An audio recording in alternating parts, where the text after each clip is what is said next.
నమస్తే welcome to non stop news నేను Gracy నేను మహేశ్వరి భారీ భూ ప్రకంపనలు జపాన్ ను కుదిపేశాయి రిక్టర్ స్కేల్ పై 7.6 తీవ్రతతో భారీ భూకంపం సంభవించింది ఒక్కసారిగా ప్రకంపనలు రావడంతో జనాలు భయాందోళనకు గురయ్యారు రోడ్లపైకి పరుగులు తీశారు ప్రకంపనల ధాటికి పలుచోట్ల భవనాలు ఊగిపోయాయి అమోరి ప్రిఫెక్చర్ తీరానికి 80 కిలోమీటర్ల దూరంలో 50 కిలోమీటర్ల లోతులో భూకంప కేంద్రం ఉన్నట్లు ఆ దేశ వాతావరణ శాఖ వెల్లడించింది జపాన్ ఈశాన్య తీరంలో 3 మీటర్ల ఎత్తుతో సునామీ వచ్చే అవకాశం ఉందని హెచ్చరికలు జారీ చేసింది తీర ప్రాంత ప్రజలు అప్రమత్తంగా ఉండాలి అని సూచించింది భూకంప ప్రభావంతో సముద్రంలో 10 అడుగుల ఎత్తులో అలలు ఎగిసిపడే అవకాశం ఉందని అధికారులు చెబుతున్నారు పలు రైళ్లను ఆ దేశ రైల్వే శాఖ రద్దు చేసింది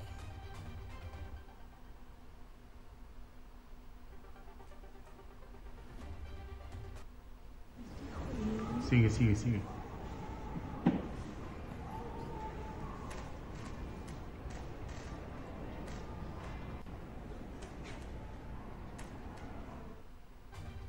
వరుసగా 7వ రోజు కూడా ఇండిగో సంక్షోభం కొనసాగుతోంది ఇవాళ ఒక్క రోజే 500కు పైగా విమాన సర్వీసులు రద్దయ్యాయి ఇక లగేజ్ విషయంలో అయితే ప్రయాణికులకు చుక్కలు కనిపిస్తున్నాయి ఢిల్లీ ముంబై బెంగళూరు హైదరాబాద్ సహా మేజర్ ఎయిర్పోర్ట్స్ లో కుప్పలుగా బ్యాగులు పడి ఉన్నాయి 4500 బ్యాగులు రిటర్న్ చేయాల్సి ఉందని ఇండిగో వర్గాలు వెల్లడించాయి వీటిని పూర్తి స్థాయిలో తిరిగి ఇవ్వడానికి 36 గంటల సమయం పడుతుందని చెబుతున్నాయి అటు లగేజ్ తిరిగి తీసుకొస్తున్న కొందరు ప్రయాణికులు బ్యాగుల్లోకి విలువైన వస్తువులు మాయమయ్యాయని ఆరోపిస్తున్నారు ఇప్పటికే సర్వీసులు రద్దయిన మార్గాల్లో టికెట్ డబ్బులు తిరిగిచ్చే ప్రక్రియను వేగవంతం చేసింది ఇండిగో గడిచిన 2 రోజుల్లో 827 కోట్లు రీఫండ్ చేసినట్టు తెలిపింది ఎలాంటి క్యాన్సిలేషన్ ఛార్జీలు లేకుండా పూర్తిగా సొమ్మును తిరిగిచ్చేస్తున్నట్లు సంస్థ పేర్కొంది ఇండిగో విమాన సర్వీసుల్లో అంతరాయం కారణంగా నవంబర్ 21 నుంచి డిసెంబర్ 1 వరకు 9,55,591 టికెట్లు రద్దయినట్లు పౌర విమానయాన శాఖ తెలిపింది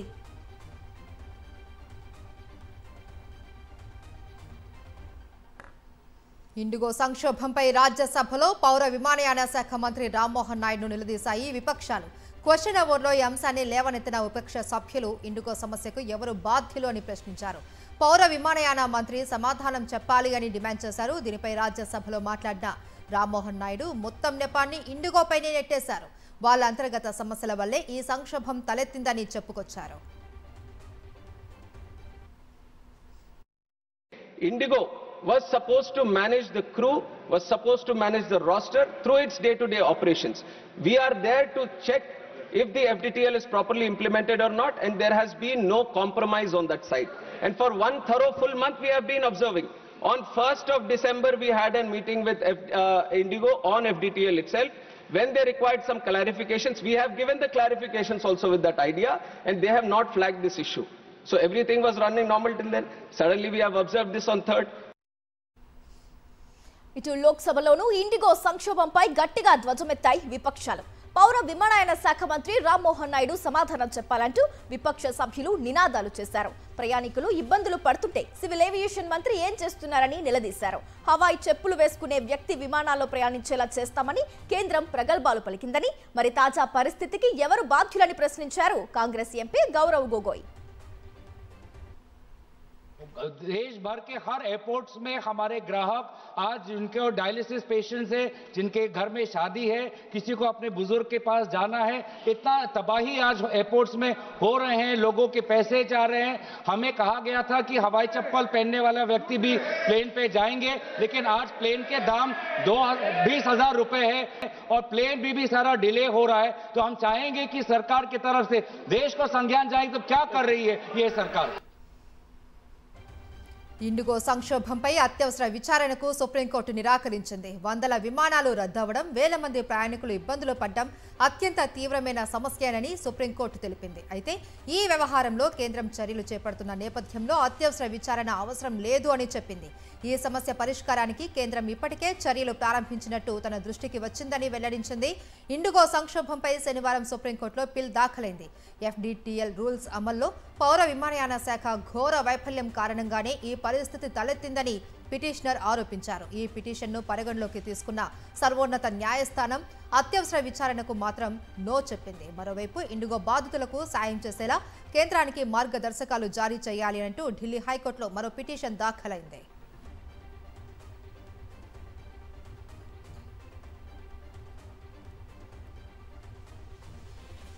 చంద్రబాబు అంటేనే యూటర్న్ కు బ్రాండ్ అంబాసిడర్ ఎవరంటే టక్కున గుర్తుకొచ్చేది చంద్రబాబు పేరు. తాజాగా మరోసారి యూటర్న్ కు తానే బ్రాండ్ అంబాసిడర్ అని నిరూపించుకున్నారు ఏపీ సీఎం చంద్రబాబు. ఇండిగో సంక్షోభాన్ని ఇన్నాళ్లు నారా లోకేష్ మానిటర్ చేస్తున్నారని టీడీపీ సెల్ఫ్ డబ్బా కొట్టింది. అయితే ఇండిగో సంక్షోభంపై ఓవైపు జాతీయ మీడియా, మరోవైపు నెటిజన్లు ఏకిపారేయడంతో టీడీపీ యూటర్న్ తీసుకుంది. ఇండిగో సంక్షోభాన్ని కేంద్రమే పరిష్కరించాలంటూ సీఎం చంద్రబాబు కామెంట్ చేశారు. తమకేం సంబంధం లేనట్టు వ్యాఖ్యలు చేశారు. ఎన్డీఏలో భాగస్వామిగా ఉన్న బాధ్యత తీసుకోలేదు. విమానయాన శాఖ మంత్రిగా ఉన్నారు టీడీపీ ఎంపీ రామ్మోహన్ నాయుడు.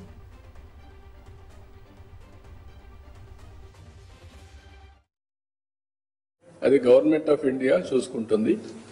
ఇక్కడ నేను సూపర్వైజ్ చేయడం లేదు. అది గవర్నమెంట్ ఆఫ్ ఇండియాలో ఉంటుంది. ఓసారి అనూహ్యంగా 1 or 2 ఇలాంటి సమస్యలు వచ్చినప్పుడు అన్ఎక్స్పెక్టెడ్ ఇప్పుడు 60-65% ఇండిగో సర్వీసెస్ అని రన్ చేస్తుంది. ప్లేయర్ కింద వాళ్ళు ఉన్నారు కాబట్టి ఇలాంటి సమస్యలు వచ్చాయి. దాన్ని గవర్నమెంట్ ఆఫ్ ఇండియా సార్ట్అవుట్ చేస్తుంది. I have confidence. It's okay. కానీ మా party MP answerable to parliament, answerable to honourable prime minister every day to day. Party MP, it is a NDA government.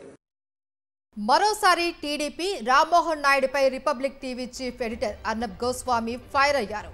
కేంద్ర మంత్రి వైఫల్యాన్ని గట్టిగా ప్రశ్నించినందుకు రిపబ్లిక్ టీవీని TDP ban చేసింది. దీంతో కేంద్ర మంత్రిని అడగకుండా ఎవరిని అడగాలనంటూ అర్నబ్ నిలదీశారు. స్టూడియోలో ఖాళీ చైర్ని చూపిస్తూ టీడీపీని కడిగి పారేశారు.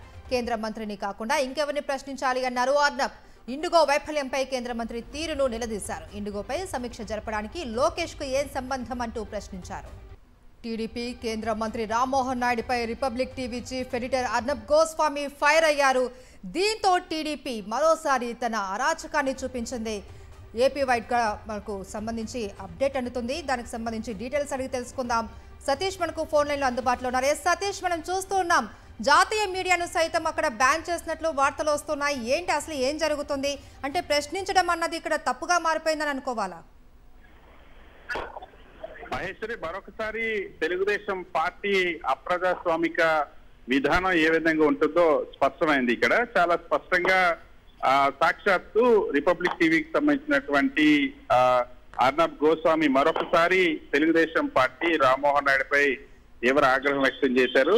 ముఖ్యంగా ఈ రోజు గత 2-3 రోజులుగా జరిగినటువంటి డిబేట్ లో ఏదైతే ఇండిగోకు సంబంధించినటువంటి సమస్యను డీల్ చేయడంలోనూ ముఖ్యంగా ఎవరైతే విమాన ప్రయాణికులకు సంబంధించి వాళ్ళ కష్టాలను అక్కడికి వెళ్లి ప్రత్యక్షంగా తెలుసుకుని పరిష్కరించేటువంటి ప్రయత్నం చేయడంలో విఫలమైనటువంటి కేంద్ర మంత్రి సివిల్ ఏవియేషన్ మినిస్టర్ రామ్మోహన్ నాయుడిని ప్రశ్నించినందుకు ఆయన ఆ తర్వాత ఎండగట్టారు. అదేవిధంగా తెలుగుదేశం పార్టీ నాయకులు దాన్ని కప్పిపుచ్చేటువంటి ప్రయత్నం చేసినప్పుడు కూడా వారిని కూడా ఎండగట్టారు. సో ఎప్పుడైతే మంత్రిని అడగకుండా ఎవరిని అడగాలంటే ఇప్పుడు అర్నబ్ గోస్వామి నిలదీస్తున్నారు. ఈ రోజు ఆ డిబేట్ లో ఖాళీ చైర్ ను చూపిస్తూ మరొకసారి తెలుగుదేశం పార్టీ తీరు పట్ల అర్నబ్ గోస్వామి తీవ్ర ఆగ్రహం వ్యక్తం చేశారు. ఇండిగో వైఫల్యం పైన మంత్రి తీరును అర్నబ్ గోస్వామి నిలదీశారు.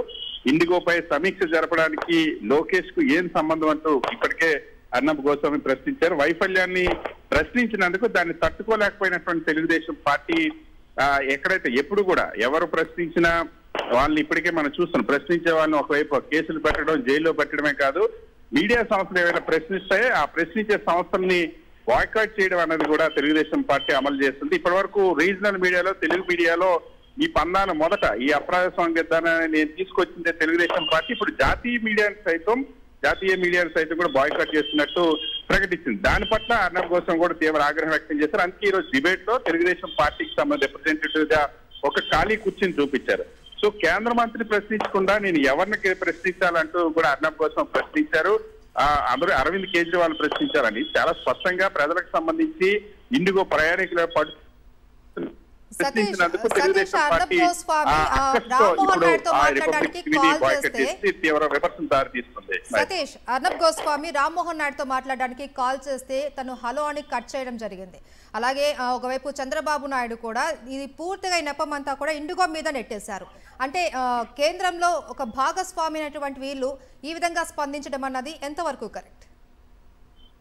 చాలా స్పష్టంగా ఇక్కడ తెలుగుదేశం పార్టీ 2 నాలుగు ధోరణి స్పష్టమవుతుంది పరిస్థితి. ఎందుకంటే ఇక్కడ అనేక సందర్భాలు. మొదట ఈ అంశం ఈ వివాదం ప్రారంభమైనప్పుడు మొత్తం నారా లోకేష్ దీన్ని డీల్ చేస్తున్నారంటూ తెలుగుదేశం పార్టీ అధికార ప్రతినిధి దీపక్ రెడ్డి రిపబ్లిక్ టీవీలో మాట్లాడారు. ఆ సందర్భంగా అర్నబ్ గోస్వామి తీవ్ర స్థాయిలో మండిపడ్డారు. నారా లోకేష్ ఎవరు ఇప్పటికే, ఎందుకంటే ఆంధ్రప్రదేశ్ లో సకల శాఖ మంత్రిగా నారా లోకేష్ అన్ని శాఖల్లో కూడా జోక్యం చేసుకుంటారు. సో కేంద్ర సివిల్ ఏవియేషన్ మినిస్ట్రీ కూడా జోక్యం చేసుకుంటున్నారంటూ అర్థం వచ్చేలాగా దీపక్ రెడ్డి మాట్లాడడం దాన్ని ప్రశ్నించారు. ఆ తర్వాత పట్టాభి ఆ తెలుగుదేశం పార్టీ మరో అధికార ప్రతినిధి కూడా రిపబ్లిక్ టీవీలో వెళ్ళేటప్పుడు అర్నబ్ గోస్వామి అదేవిధంగా ఇతర ఈ ఛానల్కి వెళ్ళినప్పుడు కూడా టీడీపీ ప్రతినిధులను ఏకపారేస్తాను, ఎందుకంటే చాలా స్పష్టంగా ఫెయిల్యూర్ కనబడుతుంది. ఎప్పుడైతే జాతీయ స్థాయిలో తెలుగుదేశం పార్టీ పరువు పోగొట్టుకుందో, జాతీయ స్థాయిలో తెలుగుదేశం పార్టీకి సంబంధించిన కేంద్ర మంత్రి రామ్మోహన్ నాయుడు ఘోరమైనటువంటి వైఫల్యం కళ్ళకు కట్టినట్టు కనిపించింది. ఇప్పుడు దాన్ని డైవర్షన్ కోసం వాళ్ళు స్వయంగా ముఖ్యమంత్రి చంద్రబాబు రంగంలోకి దిగారు.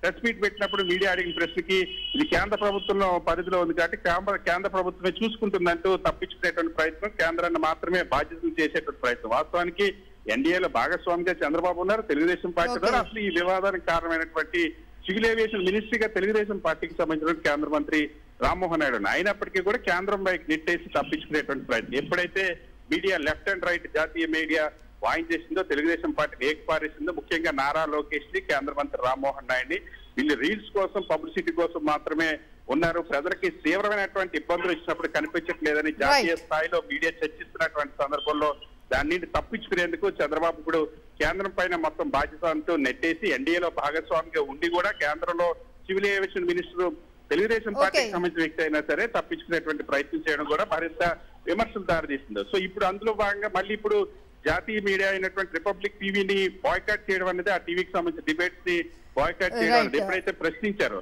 ఎప్పుడైతే రామ్మోహన్ నాయుడు వైఫల్యాన్ని ప్రశ్నించారో, ఎప్పుడైతే తెలుగుదేశం పార్టీ వైఫల్యాన్ని ప్రశ్నించారో అప్పుడు ఇప్పుడు బాయ్కాట్ చేశారంటే, సో ఈ పార్టీని ఎవరు ప్రశ్నించకూడదు, ప్రజాస్వామ్యంగా ఎవరు ప్రశ్నించే వ్యక్తులు ప్రశ్నించినా వాళ్ళని అనగదొక్కుతారు, సంస్థలు ప్రశ్నించినా అనగదొక్కుతారు, మీడియా ప్రశ్నించినా సరే వాళ్ళని ఈ విధంగానే బాయ్కాట్ చేస్తారన్న విషయం, తెలుగుదేశం పార్టీ నిరంకుశ వైఖరి ఏ విధంగా ఉంటుంది అన్నది ఇప్పుడు రిపబ్లిక్ టీవీ బాయ్కాట్ తో మరొకసారి స్పష్టమైంది. దానిపైన కూడా అర్నబ్ గోస్వామి తీవ్ర ఆగ్రహం వ్యక్తం చేశారు. ఖాళీ కుర్చీని చూపించి ఆ ఖాళీ కుర్చీనే టీడీపీ ప్రతినిధి అంటూ కూడా ఎద్దేవా చేసి తీవ్ర స్థాయిలో మండిపడ్డారు. Right, thank you for the updates Satish. విమానయాన శాఖ మంత్రి రామ్మోహన్ నాయుడు ప్రపంచ స్థాయిలో భారతదేశ పరువును తీసేశాడని మండిపడ్డారు. మాజీ ఎంపీ మార్గాని భరత్ ఇండిగో నిబంధనలను పట్టించుకోనప్పుడు సివిల్ ఏవియేషన్ మినిస్ట్రీ ఏం చేస్తోందని ప్రశ్నించారు. క్షేత్రస్థాయిలో పరిస్థితి ఎందుకు సమీక్షించలేదని నిలదీశారు. ఇప్పుడు దాకా సివిల్ ఏవియేషన్ రంగంలో ది వర్స్ట్ మినిస్టర్ ఎవరైనా ఉన్నారు అని అంటే అది రామ్మోహన్ నాయుడు. నేషనల్ మీడియాలో ఆంధ్రప్రదేశ్ పరువుని మంట కలిపే విధంగా సివిల్ ఏవియేషన్ రంగంలో ఒక మంత్రి కిందన, ఒక హోదా కిందన తెలుగువారి యొక్క ఆత్మగౌరవం, ఒక ప్రైడ్ని మంట కలిపే కార్యక్రమం, ఇన్సిడెంట్ భారతదేశ ఎయిర్పోర్ట్స్ అన్నీ కూడా జరుగుతూ ఉన్నాయి. అంటే భారతదేశం పరువు పోయినట్టు కాదా? అందులో తెలుగోడంట, సిగ్గు కూడాను, ఇన్కాంపిటెన్సీ ఇక్కడ ఏంటనేది క్లియర్గా కనబడతా ఉంది.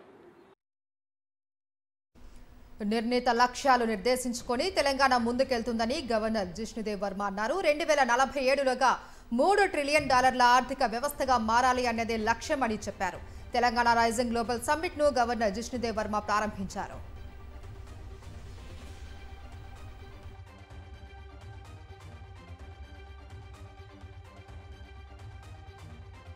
As Bharat moves with determination towards becoming a $30 trillion economy by 2047, Telangana too is progressing with confidence toward becoming a $3 trillion economy by 2047. This progress is visible across the state today. There is a renewed focus on democratic and socio-liberal values where citizens' voices are heard more clearly. Transparency, accountability, active engagement and regular reporting are strengthening trust between people and the government. Telangana అభివృద్ధిలో దూసుకుపోతోందని CM Revanth Reddy అన్నారు. 2047కు సరికొత్త లక్ష్యాలు నిర్దేశించుకుని ముందుకు సాగుతున్నామన్నారు. పారిశ్రామికవేత్తలు, ఆర్థికవేత్తల నుంచి ఆలోచనలు, అభిప్రాయాలు ఆహ్వానిస్తున్నట్లు చెప్పారు. ఏ రాష్ట్రం చేయని విధంగా రాష్ట్రాన్ని 3 జోన్లుగా విభజించామని తెలిపారు. Telangana become India's youngest state. After 10 years, we are now trying to become India's most developed state and one of the best in the world. Following the Indian model of constitution making, we decided to deliberate upon our future. We asked experts to tell us what we can achieve by 2047 when India will celebrate its 100 years of independence. This is how the dream of Telangana Rising 2047 was born. Hyderabad is not just a state capital. It is one of the India's strongest economy pillar. As an innovation corridor that today powers the global digital economy, as a IT hub, as a pharmaceutical capital, emerging as the vaccine capital, the defense research and manufacturing hub, as an aerospace technology center, India, it is therefore our collectivity responsibility to protect and promote the brand image of Hyderabad and build its future. Congress ప్రభుత్వం నిర్వహిస్తున్నది global summit కాదు, అది Goebbels summit అని fire అయ్యారు మాజీ మంత్రి Harish Rao. Pharma hub కోసం BRS హయాంలో సేకరించిన భూమిని కమిషన్ల కోసం సీఎం రేవంత్ రెడ్డి పంచుతున్నారని విమర్శించారు. గ్లోబల్ సమ్మిట్ కాదు, అది గ్లోబల్ సమ్మిట్. 13,000 ఎకరాలు బీఆర్ఎస్ ప్రభుత్వము ఒక ఫార్మా హబ్గా తెలంగాణను అభివృద్ధి చేయాలి, లక్షలాది మంది తెలంగాణ బిడ్డలకు ఉద్యోగాలు రావాలని, రాష్ట్ర ప్రభుత్వ ఆదాయం పెరగాలని కేసీఆర్ గారు 5 ఏళ్లు కష్టపడి చేసింది. నువ్వేం చేస్తున్నావు? దాన్ని ఇవాళ నీ అనుయాయులకు, నీ కమిషన్లకు పప్పు బెల్లాలు పంచిపెట్టినట్టు ఇష్టం ఉన్నట్టు పంచిపెడుతున్నావు. సింపుల్గా చెప్పాలంటే చిత్తశుద్ధి లేని శివ పూజ లాంటిది నీ 2047 విజన్ డాక్యుమెంట్. మెడికల్ కాలేజీల ప్రైవేటీకరణకు వ్యతిరేకంగా కోటి సంతకాల సేకరణ చేపట్టామని మండలి ప్రతిపక్ష నేత బొత్స సత్యనారాయణ తెలిపారు. ప్రజలకు వివరించి కోటి సంతకాల సేకరణ చేపట్టామన్నారు. ప్రజారోగ్యాన్ని కూటమి సర్కార్ గాలికి వదిలేసిందని మండిపడ్డారు. గత ప్రభుత్వం పెట్టిన అన్ని మెడికల్ కళాశాలని పీపీపీ మోడల్లో ప్రైవేటిజం చేద్దామని ఒక అవినీతికరమైన ఆలోచనతో వారు తీసుకున్న నిర్ణయానికి దానివల్ల ప్రజలకు జరుగుతున్న నష్టాన్ని గుర్తెరిగి ఒక బాధ్యత ప్రతిపక్షంగా ఆ విధానాన్ని వ్యతిరేకిస్తూ కోటి సంతకాలు ప్రజలను తీసుకోవాలని, అదేదో రాజకీయ పరంగా కాకుండా ప్రత్యక్షంగా ప్రజల దగ్గరికే పోయి ప్రజలకి వాస్తవ విషయాలు తెలియజెప్పి స్వచ్ఛందంగా వాళ్ళ దగ్గర సేకరించి వాటన్నింటినీ కూడా రాష్ట్ర గవర్నర్ గారి ద్వారా ప్రభుత్వానికి మరి తెలియజెప్పాలని, ఆ విధానాన్ని వెనక్కి తీసుకోమని డిమాండ్ చేస్తూ ఒక కార్యక్రమాన్ని తీసుకున్నాం. తిరుపతి జాతీయ సంస్కృత వర్సిటీలో లైంగిక వేధింపుల ఆరోపణలు కలకలం సృష్టిస్తున్నాయి. విద్యార్థి ఇచ్చిన ఫిర్యాదు మేరకు విచారణ జరిపిన వర్సిటీ రిజిస్ట్రార్ రజనీకాంత్ శుక్లా ప్రొఫెసర్ను సస్పెండ్ చేశారు. వాస్తవానికి లైంగిక వేధింపులపై నవంబర్ 24నే యూనివర్సిటీలోని యాంటీ సెక్సువల్ హెరాస్మెంట్ కమిటీ దృష్టికి తీసుకెళ్లింది బాధితురాలు. అయినా న్యాయం జరగకపోవడంతో పోలీసులను ఆశ్రయించింది. విద్యార్థి సంఘాల ఆందోళనతో దిగివచ్చిన యూనివర్సిటీ విచారణ జరిపి ప్రొఫెసర్ను సస్పెండ్ చేసింది. లైంగిక వేధింపుల ఘటనపై లోక్సభలో వాయిదా తీర్మానం కోరారు వైఎస్ఆర్సీపీ ఎంపీ గురుమూర్తి. ప్రొఫెసర్ వేధింపులకు భయపడ్డ బాధిత విద్యార్థిని కోర్సు మానేసి వెళ్లిపోయిందని ఆవేదన వ్యక్తం చేశారు. అంతకుముందు జాతీయ ఎస్సీ కమిషన్, మహిళా కమిషన్తో పాటు కేంద్ర విద్యాశాఖ మంత్రి ధర్మేంద్ర ప్రధాన్కు లేఖ రాశారు. ఈ విషయంలో నిష్పక్షపాతంగా దర్యాప్తు జరిపి చర్యలు తీసుకోవాలి అని కోరారు ఎంపీ గురుమూర్తి.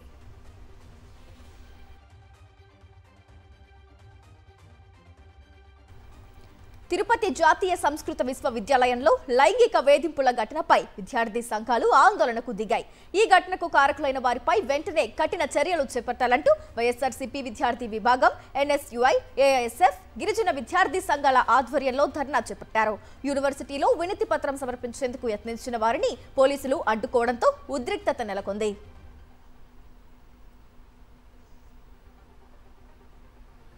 అనకాపల్లి జిల్లా మునగపాకలో వైఎస్ఆర్సీపీ ఆధ్వర్యంలో స్థానికులు నిరాహార దీక్ష చేపట్టారు. మునగపాక మండలాన్ని నక్కపల్లి రెవెన్యూ డివిజన్లో కలపొద్దు అంటూ నినాదాలు చేశారు. యలమంచిలి నియోజకవర్గ సమన్వయకర్త కరణం ధర్మశ్రీ ఆధ్వర్యంలో జరుగుతున్న ఈ దీక్షలో మాజీ మంత్రి గుడివాడ అమర్నాథ్, అనకాపల్లి పార్లమెంటు వైఎస్ఆర్సీపీ సమన్వయకర్త బొడ్డేడ ప్రసాద్ పాల్గొన్నారు. యలమంచిలి నియోజకవర్గాన్ని కొత్త రెవెన్యూ డివిజన్గా ఏర్పాటు చేయాలి అని కోరారు వారు.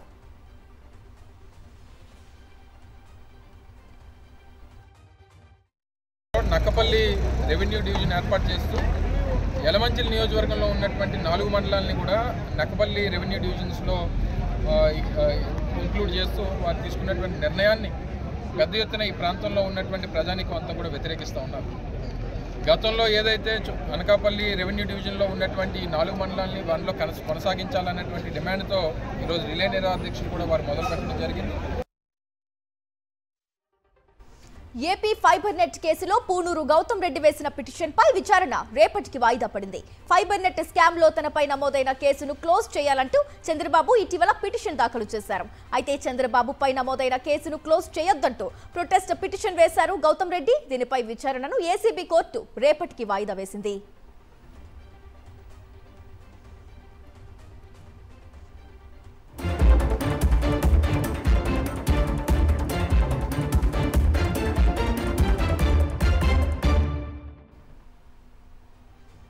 జాతీయ వార్తలు చూద్దాం. భరతమాతను వలసవాద అవశేషాల నుంచి విముక్తి చేయడానికి రూపొందించిన యుద్ధ నినాదం వందే మాతరం అన్నారు ప్రధాని నరేంద్ర మోదీ. ఆ నినాదమే ప్రజల్లో ప్రేరణ నింపింది అని, భారత్ బలహీన పడకుండా మరింత బలోపేతం చేసిందని చెప్పారు. వందే మాతరం 150వ వార్షికోత్సవాల సందర్భంగా లోక్సభలో జరిగిన ప్రత్యేక చర్చను ప్రధాని మోదీ ప్రారంభించారు. స్వాతంత్ర ఉద్యమానికి శక్తి, ప్రేరణను ఇచ్చిన వందే మాతరం 150 ఏళ్ల వేడుకల్లో భాగస్వామ్యం కావడం గర్వకారణమన్నారు Modi.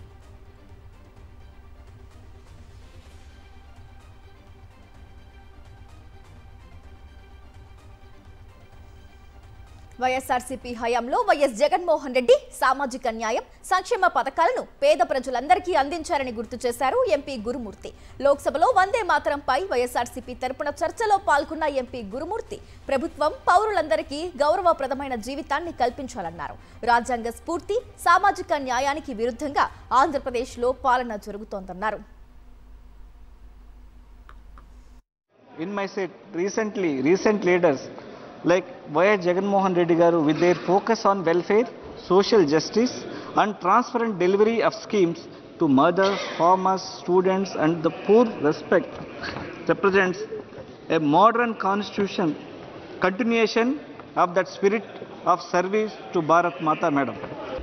The growing push towards the privatization of medical education, making access to medical colleges and healthcare careers a privilege for the few instead of a service to the many people, madam.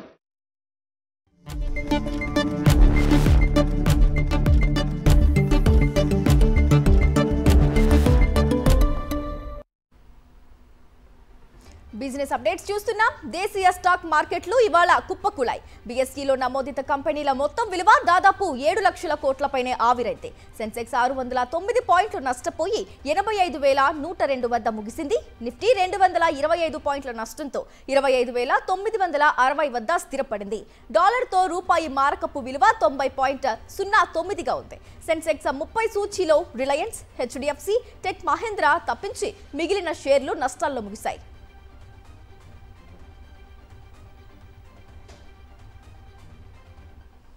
బంగారం ధరలు ఇవాళ స్వల్పంగా పెరిగాయి. 24 క్యారెట్ల 10 గ్రాముల బంగారం ధర $270 పెరిగి 1,30,420 రూపాయలకి చేరింది. ఇక 22 క్యారెట్ల 10 గ్రాముల బంగారం ధర $250 పెరిగి 1,19,550 రూపాయలుగా ఉంది. అటు వెండి ధరలు మాత్రం ఇవాళ దిగొచ్చాయి. కేజీ వెండి ధర $1,000 తగ్గి 1,89,000కు చేరుకుంది.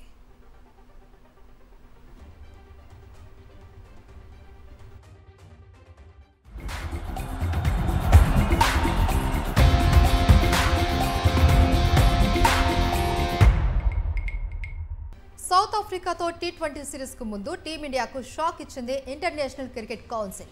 భారత ఆటగాళ్ల మ్యాచ్ ఫీజులో కోత విధించింది. 3 వన్డేల సిరీస్లో భాగంగా రాయ్పూర్ వేదికగా జరిగిన రెండో మ్యాచ్లో టీమిండియాస్లో ఓవర్ రేటుకు కారణమైంది. నిర్ణీత సమయంలో ఓవర్లను పూర్తి చేయలేకపోయింది. దీంతో 2 ఓవర్లు తక్కువగా వేయడంతో ఓవర్కు 5% చొప్పున ఫైన్ వేసింది. ఆటగాళ్ల మ్యాచ్ ఫీజులో 10% కోత విధించింది.